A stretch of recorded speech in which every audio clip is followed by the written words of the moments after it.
नमस्कार। मैं हूं प्रेम शंकर सिंह और आप देख रहे हैं सहरसा नाव। बिहार की सियासत में आज सवाल सिर्फ एक महिला के बुर्के या हिजाब का नहीं है। सवाल है नियत, नैतिकता और राजनीति के दोहरे मापदंड का।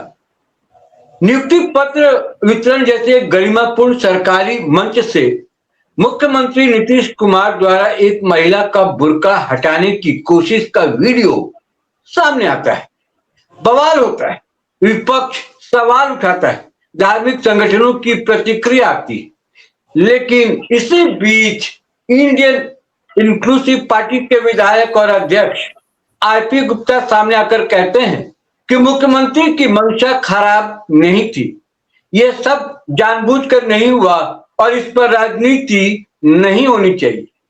सवाल यह है कि जो नेता अक्सर सत्ता से सवाल पूछता है, वही नेता आज सत्ता के बचाव में इतना सॉफ्ट क्यों दिखाई दे रहा है? क्या ये सिर्फ नैतिक स्टैंड है या इसके पीछे राजनीति की कोई नई गणित छिपी? इस पर बातचीत करने के लिए मेरे साथ सीपीआई के वरिष्ठ नेता ओम प्रकाश जी हैं और बीजेपी से जवाब देने के लिए सुशांत गोप हैं, जो कि बताएंगे कि इस बयान के मायने मतलब उनके लिहाज से क्या है।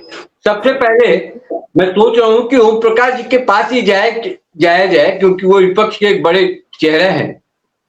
ये बताइए, जब वीडियो में साफ दिख रहा है मंच से एक महिला के बुर्के को हटाने की कोशिश की गई, तो क्या केवल मंशा खराब नहीं थी ये कह देना मामला खत्म कर देता है? क्या सत्ता में बैठे व्यक्ति के लिए जवाबदेही का पैमाना अलग होना चाहिए? और आपको नहीं लगता कि आईपी गुप्ता ने जो ये बयान दिया है उस बयान के कुछ और भी मतलब है?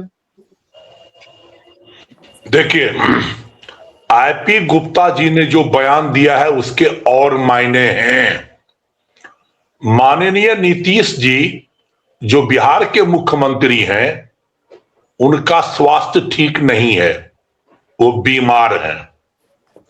वो कभी सदन में कुछ बोलते हैं, कभी एक आईपीआईएस अफसर के सर पर गमला उठा के रख देते हैं, कभी भाषण में कुछ ऐसे शब्दों का प्रयोग करते हैं जो अच्छी बात नहीं है, अमर्यादित है, और ये अमर्यादित बातें कर रहे हैं। फिर ये भारतीय जनता पार्टी के लोग इस बीमार, लाचार ऐसे लोगों को मुख्यमंत्री क्यों बनाए हुए हैं, ये एक यक्ष प्रश्न है। दूसरी तरफ हम आपको कहें, महागठबंधन के घटक के रूप में आईपी गुप्ता जी आए, महागठबंधन से चुनाव लड़े और सहरसा से जीते। लेकिन इस घटक दल में जितने लोग हैं सबकी अपनी प्राथमिकता है। मैं एक कम्युनिस्ट पार्टी के कार्यकर्ता के नाते कह सकता हूं, मेरी प्राथमिकता थी कि लोकतंत्र, संविधान, भाईचारा, देश की गंगा जमुनी इंद्रधनुषी शतदल बहुरंगी साझी संस्कृति, देश के संघीय ढांचा की रक्षा हो। और बिहार में जो भ्रष्टाचार है, माननीय नीतीश जी कहते थे कि हम भ्रष्टाचार के मामले में जीरो टॉलरेंस की बात करते हैं। लेकिन अगर कोई एक आदमी आज अंचल कार्यालय चला जाए तो बिना चढ़ावा लिए अंचलाधिकारी जमीन का खारिज दाखिल नहीं करती। बिहार में कानून का राज स्थापित करना चाहते थे। कहा था 2005 में नीतीश जी कि जब मेरी सरकार बनेगी तो हम कानून का राज स्थापित करेंगे। आज बिहार में कानून का राज स्थापित नहीं है। कोई एक व्यक्ति थाना चला जाता है कपार फोड़ा के, तो दरोगा बाबू बिना चढ़ावा लिए उनका एफआईआर नहीं करता। बिहार की पुलिस कमाने, खाने और नोट बनाने में मस्त है। अब तो लोग कहने लगे हैं ये भूमि विवाद और दारूबंदी बिहार के पुलिस के लिए सोने का अंडा देने वाली मुर्गी साबित हो रहा है। हम लोग इस बिंदु पर लड़ाई को लड़ते थे। ओम प्रकाश जी, के साथ आपको रोक रहा हूं। ओम प्रकाश जी, बात अभी भ्रष्टाचार की नहीं हो रही है, बात हम आईपी गुप्ता के बयान को लेकर कह रहे हैं। वही जा रहा हूं। दूसरी तरफ आईपी गुप्ता का क्या बयान था? उनका था कि हम पान तांती ततमा समाज के आरक्षण की लड़ाई लड़ते हैं। बस वो वहीं पर है, वो कहीं जा सकते हैं। उनको अगर आरक्षण मिल गया वहीं जा सकते हैं। उनकी प्राथमिकता इन मुद्दों पर नहीं है, उन मुद्दों पर है। इसलिए उनकी वाणी बदलती रहती है, उनकी प्राथमिकता बदलती रहती है। इसलिए वो सदन के अंदर भी जो कुछ बोले, मुख्यमंत्री के भाषण का तारीफ किया, ये मेरी समझ है। ठीक है, मैं जाता हूं सुशांत जी के पास। सुशांत जी, आईपी गुप्ता का ये जो बयान है कि इस पर राजनीति नहीं होनी चाहिए और जो उनकी मंशा है नीतीश कुमार की, वो मंशा पर भी सवाल नहीं उठाना चाहिए। आपको क्या लगता है कि विपक्ष में रहते हुए आरजेडी के साथ उनका गठबंधन है, यानी कि महागठबंधन में वो हैं, नीतीश कुमार के साथ उनका सुर में सुर मिलाना, यानी कि विपक्ष में ये बयान देना, आप इसका क्या अर्थ निकालते हैं? आपको क्या लगता है? धन्यवाद। सबसे पहले तो आभार व्यक्त करता हूं कि आप इन मुद्दों को लेकर अपने चैनल में डिबेट कर रहे हैं। लेकिन जहां तक विपक्ष की नीति की सवाल है, कुछ लोग दिन में भी चश्मे पहनने की आदत है और जिनको रतौंधी या मोतियाबिंद होता है उनको उजाले भी दिखते नहीं हैं। वही हाल है विपक्ष की। रटे रटाए जुबान, रटे रटाए भाषण आज विगत 20 वर्षों से वो देते आ रहे हैं, जबकि बिहार उन्नति की चरम सीमा पर है। नीतीश जी की जिस बात पे हम डिबेट पे बैठे हैं वो डिबेट का मसला ही नहीं है। नीतीश जी बिहार के अभिभावक हैं। आज दशकों से उनका बिहार के प्रति जो रुझान रहा है, बिहार के विकास को लेकर, शिक्षा के दर को लेकर, आप चिंता करो। 20 साल पहले जब नीतीश जी 2004-5 के आसपास मात्र 50-55 हजार लड़कियां जाती थी स्कूल, और एक साइकिल योजना और एक ड्रेस योजना लाकर उन्होंने लाखों बच्चियों को शिक्षा के ऊपर मूलभूत संरचना में लाके खड़ा किया। आज 95 लाख से ऊपर, मतलब आप शिक्षा के दर पे देखो या कहीं पे, वो जो विषय था वो था महिलाओं या फिर बच्चियों के ज्वाइनिंग लेटर पे। और एक अभिभावक के नाते जब उसको ज्वाइनिंग लेटर, नियुक्ति पत्र दे रहा है एक डॉक्टर को, एक बड़ी उपलब्धि है उनके लिए। एक सरप्राइज ये नहीं है, ये उपलब्धि है कि बिहार की बच्चियां डॉक्टर का सर्टिफिकेट, नियुक्ति पत्र नीतीश जी से ले रहे हैं। और अभिभावक के नाते उन्होंने कहा भाई चेहरा दिखाओ, सबको दिखाओ कि बच्चियां, अल्पसंख्यक घरों की बच्चियां डॉक्टर बन रही है, नियुक्ति पत्र पा रहा है। ये विषय था। लोगों ने दिग्भ्रमित करना शुरू किया, राजनीति करना शुरू किया। आईपी गुप्ता को मैं विशेषकर 25 वर्षों से व्यक्तिगत रूप से जानता हूं। उन्होंने अपना रोजगार का करियर शुरू किया था किशनगंज जैसे जगहों से, एक छोटी सी जगह से। मैं उसको उस समय से जान रहा हूं।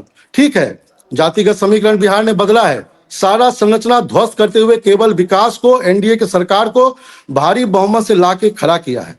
बिहार हमेशा प्रयोगशाला का क्षेत्र रहा है और आईपी गुप्ता ने भी एक प्रयोगशाला किया। सहरसा की जनता ने उस प्रयोग को आजमाने का प्रयास किया, उसको एक मौका दिया। अब सवाल यह है कि आईपी गुप्ता ने अगर नीतीश कुमार जी के विषय पे, अपनी भाषण पे उन्होंने उसकी तारीफ की है, तो एक चीफ मिनिस्टर है, अभिभावक है, 20 वर्षों से युवाओं को जिस उत्थान की ओर लेके गया, अल्पसंख्यक, दलित, महादलित, एससी, एसटी, छात्रावास, आज लाखों बच्चियां स्कॉलरशिप लेकर बड़े बड़े जगहों पे पढ़ाई कर रहे हैं। तो निश्चित रूप से आईपी गुप्ता ने जो बात कहा है वो बिहार के परिदृश्य में बिल्कुल सटीक बैठता है। और वो विपक्ष का नेता है, इसलिए अच्छे काम की तारीफ नहीं कर सकता है, ये मैं नहीं मानता। मैं आईपी गुप्ता हो या फिर ऐसे किसी भी नेता जो अच्छे बिहार के अच्छे काम को तारीफ करता है, मैं उसका सराहना करता हूं। ठीक है सुशांत जी, सवाल आपसे एक और मैं पूछ लेता हूं, क्योंकि इसकी चर्चा हो रही थी। चर्चा ये हो रही थी कि आईपी गुप्ता हो सकता है कि वो एनडीए के साथ चले जाएं, और ये सवाल भी उनसे अक्सर पूछा जाता है तो वो हंस के टाल जाते हैं और उनको लगता है कि अगर उनका काम बन जाता है या जिस मकसद के साथ वो मैदान में खड़े हैं, अपने लोगों के साथ खड़े हैं, पान समाज के साथ खड़े हैं, और वो केंद्र सरकार से, क्योंकि नीतीश कुमार ने एक बार कोशिश की थी, उन्होंने कोशिश की थी कि एससी कोटा में या एससी श्रेणी में पान समाज को लाया जाए, हालांकि वो बात में नहीं हो पाया, कोर्ट का ऑर्डर आ गया। तो नीतीश कुमार से सिंपैथी तो है आईपी गुप्ता को, तो क्या लगता है कि आप लोग एक और चोट देने की तैयारी कर रहे हैं महागठबंधन को? देखिए भाई साहब, आईपी गुप्ता के विषय में अगर हम लोग बात कर रहे हैं तो आईपी गुप्ता को मैंने पहले ही कहा था, मैं आईपी गुप्ता को विगत 25 वर्षों से व्यक्तिगत रूप से जानता हूं। जब उन्होंने राजनीतिक शुरू की, वो प्लेटफॉर्म ही एनडीए का था। जातिगत समीकरण के आधार पे चुनाव से सालों पर पहले हम लोगों ने उन जातियों के बीच नेता पैदा करने का कोशिश किया जो जाति आज भी हम लोगों से एन के प्रकार अछूता है, और उस प्लेटफॉर्म को आईपी गुप्ता ने सजोया। और पान समाज को लेकर आप सदन में नीतीश कुमार जी के भाषण सुन सकते हैं, और हम लोगों ने इस बार एक प्रयोगशाला वीआईपी ने भी किया था मछुआ समाज को लेकर, लेकिन सफल नहीं हो पाया, क्योंकि मछुआ समाज पहले से ही हमारे एनडीए से जुड़े हुए, ये 5 समाज हमारे कोर वोटर में से आते हैं, और इसकी चिंता हम लोग पहले से कर रहे थे। और लेकिन क्या है, इस चिंता को आईपी गुप्ता ने एक प्लेटफॉर्म दिया, और इस प्लेटफॉर्म का लाभ उनको मिला। वो हमसे कोई अछूता रहा नहीं है। वो ऐसा नहीं है कि बाय बोर्न वो महागठबंधन के हिस्से का है। जब उसने राजनीति शुरू की तो हमारे भी टच में थे, महागठबंधन में टच में थे, और जब हमें लगा कि भाई हमें जातिगत इस बार नेता तैयार नहीं करना है, नहीं तो आईपी गुप्ता हमारा हिस्सा पहले होता। हमने इस बार वीआईपी को भी इसलिए नहीं चुना कि वो हमें जातिगत समीकरण के आधार पे चुनाव नहीं लड़ना है। हम सबका साथ, सबका विश्वास, सबका विकास, सबका प्रयास के साथ चुनाव लड़ने वाले थे, और हम लोगों ने यह तय किया कि इस बार जाति समीकरण या जाति बेस्ड नेता तैयार नहीं करेंगे। ऐसा नहीं है 5 समाज का नेता केवल आईपी गुप्ता ही है, हमारे पास दर्जनों 5 समाज के बड़े बड़े नेता हैं, लेकिन आईपी गुप्ता ने उस प्लेटफॉर्म को सजाया, उसका राजनीतिक ध्रुवीकरण किया, और निश्चित रूप से उसकी जीत को मैं बधाई देता हूं। आने वाले भविष्य की मैं उसकी शुभकामनाएं देता हूं, और निश्चित रूप से 5 समाज के लिए भी वो कुछ करे, और एनडीए का समर्थन उनके साथ रहेगा, चाहे वो हमारी सरकार में आए चाहे नहीं आए। हमें और किसी के लोगों के लाने की आवश्यकता नहीं है, किसी को चोट देने की आवश्यकता नहीं है। मरे हुए को कांधा क्यों दो भाई। ठीक है ओम प्रकाश जी, सवाल दरअसल राजनीति की टाइमिंग पर है। जिस वक्त इनका ये बयान आया, जब विपक्ष नीतीश कुमार पर हमलावर है, तब एक विपक्षी विधायक का यूं खुलकर बचाव करना क्या किसी संभावित राजनीतिक समझौते की ओर इशारा नहीं करता? जो सवाल मैं सुशांत जी से पूछ रहा था, वही सवाल मैं आपके सामने भी रख रहा हूं। क्या शंका है इस बात की आपको? मैं साफ करूं, सबसे पहले तो मैं सुशांत जी से कहूं कि आप बीजेपी से हैं। इधर राजनीति में डिबेट में असंसदीय शब्द के प्रयोग होने लगे हैं, मर्यादाएं टूट रही हैं। मैं कोई ऐसे शब्दों का प्रयोग नहीं किया, आपने तो हमको रतौंधी तक कर दिया। मैं निवेदन करूंगा कि इससे कृपया परहेज करें तो अच्छा हो। बस व्यक्तिगत उपहास नहीं किया, मैंने कहा विपक्षों को आज का मैंने आप पे नहीं कहा। मैं बोल रहा हूं, आपकी बारी आएगी, ये काम न करें। दूसरी बात, उन्होंने कहा कि वो जातीयगत मामले में जब राजनीति शुरू किए थे तो वो एनडीए के साथ थे। तो मैं जरा साफ कर दूं, माननीय जीतन राम मांझी जी एनडीए और यूपीए में क्या बार आ चुके हैं, महागठबंधन के भी हिस्सा थे और अभी एनडीए के भी हिस्सा है। उपेंद्र कुशवाहा जी वो भी इस्तीफा देकर के मंत्री पद से आए थे, इधर भी आए उधर भी गए, समझे ना। ये जो वीआईपी के हैं मुकेश सहनी जी, वो दोनों तरफ से चुनाव लड़ चुके हैं। तो इन लोगों की प्राथमिकताओं के बारे में मैं बहुत कुछ नहीं कर सकता, समझे ना। राष्ट्रीय जनता दल वो कभी नहीं गया, एनडीए में नहीं जाएगा। कांग्रेस कभी एनडीए में नहीं जाएगा। और कम्युनिस्ट पार्टी का कोई एक कार्यकर्ता सूरज का पश्चिम उग जाए वो एनडीए का हिस्सा नहीं बनेगा। बाकी लोगों की अपनी प्राथमिकता है। हम जरूर चाहते हैं, और चूंकि ये सहरसा से विधायक बने हैं, मैं उनके प्रचार में रहा हूं, मैं चाहता हूं कि आईपी गुप्ता जी ने जिस समाज का प्रतिनिधित्व करते हैं वो बड़ा समाज है, वह महागठबंधन के अंदर में रहे। महागठबंधन में उनकी आवश्यकता है। इसीलिए हम लोगों ने अथक परिश्रम करके कोसी कमिश्नरी का सबसे एक सीट, जहां पर खुद आए थे नरेंद्र मोदी जी प्रचार करने, एकमात्र सीट था यहां पर सहरसा में, उस सीटों को महागठबंधन के लोगों ने नरेंद्र मोदी जी को हरा करके आईपी गुप्ता जी को जिताने का काम किया है। इसलिए वह इस सम्मान, इस गरिमा को रखें, यहीं पे बने रहें। लेकिन मैं एक बात कह सकता हूं, राजनीति में जब विषाद सजी हो, समझे न, तो फिर जिस गठबंधन के अंदर आप हैं उनकी बातों को रखिए। सॉफ्ट कॉर्नर रखना कहीं से अच्छी बात नहीं है। और अगर एक बेटी के नाते जहां तक सवाल है, कहा कि हिजाब को हटाइए, हटाना नहीं कहा, हिजाब को हाथों से खींच दिया गया। ये खींचना वीडियो सबके पास है, जो सुशांत जी बोल रहे हैं सो, और खींचने के स्टाइल दोनों कुछ और है। बेहतर तो नहीं कहा जा सकता। माननीय नीतीश जी बिहार के मुख्यमंत्री हैं और उस कुर्सी की गरिमा है, बिहार के कुर्सी की गरिमा है, इसकी गरिमा बरकरार रखे, मैं यही चाहता हूं, जो नहीं रहा। हालांकि ओम प्रकाश जी, मैं ये सवाल आप ही से पूछ रहा हूं कि खुद आईपी गुप्ता पहले भी सार्वजनिक मंचों पर कह चुके हैं कि जो हमारी मांगे पूरी करेगा हम उसी के साथ खड़े होंगे। तो क्या आज का ये स्टैंड भी उसी राजनीति का विस्तार है? क्योंकि आपने अभी तुरंत कहा कि उनको महागठबंधन के साथ रहना चाहिए, लेकिन वो तो खुलेआम कह चुके हैं, कई बार कह चुके हैं। इसलिए तो मैं कहा, शुरू में ही मैंने कहा था, उनकी प्राथमिकता है कि जो पान तांती ततमा समाज को आरक्षण देगा हम उनके साथ रहेंगे। मैं यही चाहता हूं, पान तांती ततमा समाज को आरक्षण तो मिले, इसका महागठबंधन भी समर्थन करता है। लेकिन आईपी गुप्ता जी देश के संविधान, लोकतंत्र, भाईचारा, संघीय ढांचा पर भी खतरे हैं। आज देख लीजिए, भागलपुर के पीरपैंती में 1050 एकड़ जमीन अडानी को दे दिया गया, मात्र 1 रुपये के लीज में। मध्य प्रदेश के अंदर में 1000 एकड़ जमीन दे दिया गया अडानी को। वह एक अडानी देश बन गया। जब हम लोग कम्युनिस्ट पार्टी के लोग कहते हैं कि बिहार के अंदर में लाखों लोग भूमिहीन हैं, उनको बसने की जमीन नहीं है, उनको 5 डिसमिल जमीन दीजिए, तो मुख्यमंत्री जी कहते हैं कि बसने की जमीन नहीं है। उसमें पान तांती ततमा समाज के भी बहुत लोग आते हैं जो सड़क पर हैं, उनको बसने की जमीन नहीं है।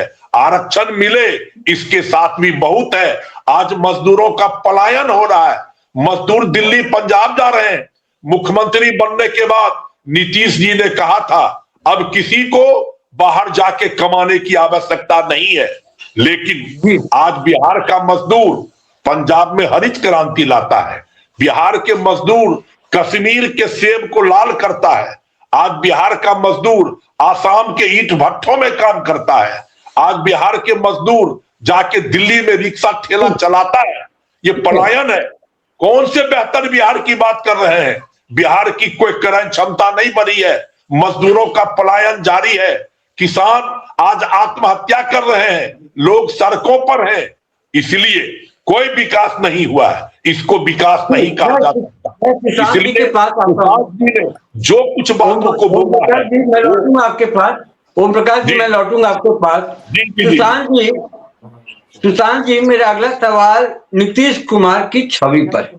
क्या बार बार सुशांत जी, नीतीश कुमार की छवि पर मैं सवाल कर रहा हूं आपसे कि क्या बार बार विवादों के बाद भी उन्हें केवल अनजाने में हो गया का लाभ मिलता रहेगा? क्या सत्ता में लंबे समय तक रहने से जवाबदेही कम हो जाती है? देखिए भाई साहब, जहां तक नीतीश कुमार की बात हो रही है, तो माननीय नीतीश कुमार आज बिहार को जिस जगह पे लाके खड़ा कर दिए है ना, वो भारत आज बिहार की ओर सर उठा के देख रहा है, गर्व की बात कर रहा है। अब बिहारी गाली नहीं, बिहार के सम्मान की बात हो रही है। आप 10-20 वर्षों पहले बिहार के लड़कों के, उद्यमियों के, बिहार के आईटी सेक्टर में काम करने वाले, बिहार के कैडर, यूपीएससी कैडर वाले को भी लोग बिहारी समझ के गाली की तुलना करते थे। आज बिहार सर्वोच्च पद पे है। बिहार आज सभी जगह सम्मान के दृष्टिकोण से देखा जा रहा है। आज बिहार के जो लोग बोलते हैं विकास क्या हुआ क्या नहीं हुआ, जहां पे इंफ्रास्ट्रक्चर, आप बिहार के इंफ्रास्ट्रक्चर की बात करोगे, हर गांव गांव तक स्कूल पहुंचा है। पहले हमारे जमाने 90 के दशक का छात्र रहा हूं, बीकॉम एलएलबी किया हूं, और उस समय में बिहार की स्थिति ये थी कि जिला मुख्यालय के अलावा कहीं कोई अच्छे स्कूल नहीं हुआ करते थे। भागलपुर, मुजफ्फरपुर, दरभंगा, पटना केवल ऑप्शन हुआ करता था। आज आपके आदर्श विद्यालय ग्रामीण क्षेत्रों में हैं, बच्चियां स्कूल जाती है, हर स्कूलों में शिक्षक हैं और बीपीएससी के स्तर के शिक्षक उपलब्ध किए गए हैं। शैक्षणिक योग्यता बढ़ी है, इंफ्रास्ट्रक्चर बढ़ा है। आप अभी तुरंत में चुनाव से जस्ट पहले आप कभी सोच सकते थे कि ग्रामीण क्षेत्रों में पंचायतों में विवाह मंडप जैसा एक सामुदायिक योजना लाएगा, और जिसमें कि गरीबों के बच्चों को भी शादी वादी विवाह वगैरह में लाभ मिलेगा। ऐसी कई योजनाएं। पंचायत भवन, आप पंचायत भवन का स्थिति बिहार में देखोगे, एक टूटा फूटा पंचायत भवन हुआ करता था। आज पंचायत भवन एक आइडियल है बिहार के लिए। लोग, अन्य राज्य के लोग यहाँ आते हैं पंचायत भवन देखने के लिए। पूरा पंचायत का सभी विभाग उस भवन में है। इवन कि एक बड़ी सभा भी पंचायत भवन में हो सकता है। छोटी छोटी बातें जो इंफ्रास्ट्रक्चर हुआ है, वहां के मजदूर वहां पे लाभ पाए हैं, वहां के किसान वहां पे लाभ पाए हैं, वहां के ट्रैक्टर चालक, वहां के ईंट भट्टे वाले, वहां के मजदूर, वहां के सप्लायर, ईटा गिट्टी बालू सीमेंट ऐसे दुकान, छोटी छोटी दुकान करने वाले, वो लोग गांव के अंदर बिल्डिंगों में अपना उपलब्धि दे रहे हैं। माननीय नीतीश कुमार जी बड़ी दिनों से काम कर रहे हैं, इसलिए अनुभव का फायदा बिहार को मिला है। उनकी जिम्मेदारी कम नहीं, उनकी जिम्मेदारी बड़ी है। और सबसे बड़ा बात, बिहार के लोगों ने इस बार सारे समीकरण, सारे मिथ्याओं को ध्वस्त करते हुए एनडीए की सरकार को पूर्ण बहुमत नहीं, बड़ी बहुमत देकर जो जिताया है, वो सारे मिथ्या, दुष्प्रचार, भ्रमक स्थिति फैलाने वाले, वो एनआरसी, सीएए, संविधान, वो सबको ध्वस्त करते करे। जाति कार्ड, माई समीकरण, तो वो समीकरण, सारे समीकरण को ध्वस्त करते हुए माननीय नीतीश कुमार जी पर भाजपा और ये 5 पांडवों के दल पे जो विश्वास बिहार ने जताया है, इस बिहार के विश्वास के कारण पूरा देश, अभी कुछ दिन पहले शशि थरूर जी का बयान आया कि बिहार बदल चुका है। अब बिहार की ये चिंता करना बंद कीजिए। भ्रष्टाचार, विकास नहीं है, पलायन हो रहा है। आप मखाना उद्योग देखो, जिस क्षेत्र से आप आ रहे हो, आप मखाना उद्योग देखो, सीप से सीप बाहर जा रहा है भाई साहब। आप दिल्ली के लोग मखाना उद्योग के लिए सहरसा, दरभंगा पलायन कर रहे हैं कि हम वहां इंडस्ट्री लगाएं। इथेनॉल, मखाना हब बनने वाला है। एक चीज, ये आपका मिथिला प्रिंटिंग, ये जीविका दीदियों का छोटी छोटी योजनाओं, ये सामूहिक रूप से बिहार सबल हो रहा है। एक सामूहिकता साथ, एक एकाग्रता के साथ जो बिहार मजबूती पे आ रहा है। हमें एक डरा, सहमा, दबा, कुचला बिहार मिला था 90 दशकों तक। उस गड्ढे को भरने में लग गया। आज आप बिहार के किसी कोने से 5 घंटा में राजधानी घुस जाओगे। आप बिहार के किसी कोने से लखनऊ 5 घंटा में पहुंच जाओगे। वंदे भारत जैसा आपने भाई साहब कभी सोचा नहीं होगा कि गलगलिया, फारबिसगंज जैसे जगहों पे वंदे भारत चलेगी, जोगबनी जैसे से वंदे भारत चलेगी, सहरसा में वंदे भारत, अच्छे अच्छे ट्रेन गुजरेंगे। आप सहरसा से भागलपुर 3 घंटे में, सहरसा से भागलपुर सीधे जा सकते हो। विकास हुआ है भाई साहब। जी, मैं आऊंगा फिर आपके पास। इसमें दो मत नहीं है, और इस पर हम बहस भी नहीं कर रहे, चर्चा भी नहीं कर रहे हैं कि नीतीश कुमार के समय में विकास कितना हुआ, विकास कितना नहीं हुआ। और जाहिर तौर पर अगर जनता ने भरोसा दिखाया है और भरोसा दिखा रही है तो ठीक है, वो जायज है। 202 सीट लेकर आप लोग आते हैं, सरकार बनाते हैं। बात आचरण की हो रही है, और जब बात आचरण की हो रही है तो हम उसी पर चर्चा कर रहे हैं, और उस पर आईपी गुप्ता नीतीश कुमार को क्लीन चिट देते हैं।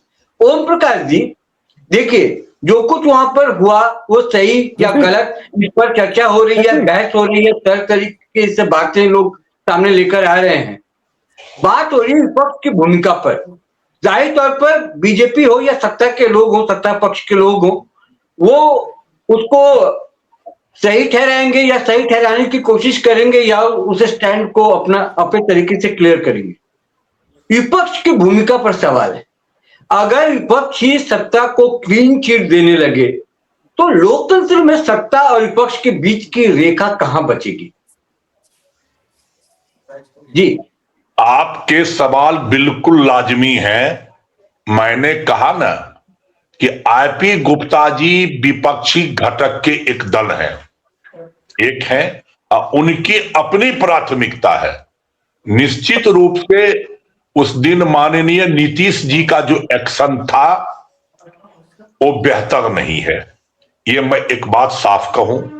दूसरी बात, आदरणीय सुशांत जी ने जिन कुछ सवालों को जिक्र किया है, मैं उन पर कहूं कि दिल्ली से पटना से कोटा के लिए एक गाड़ी खुलती है जहां लोग कोटा जाते हैं पढ़ने के लिए, बंगलोर जाते हैं इंजीनियरिंग करने के लिए।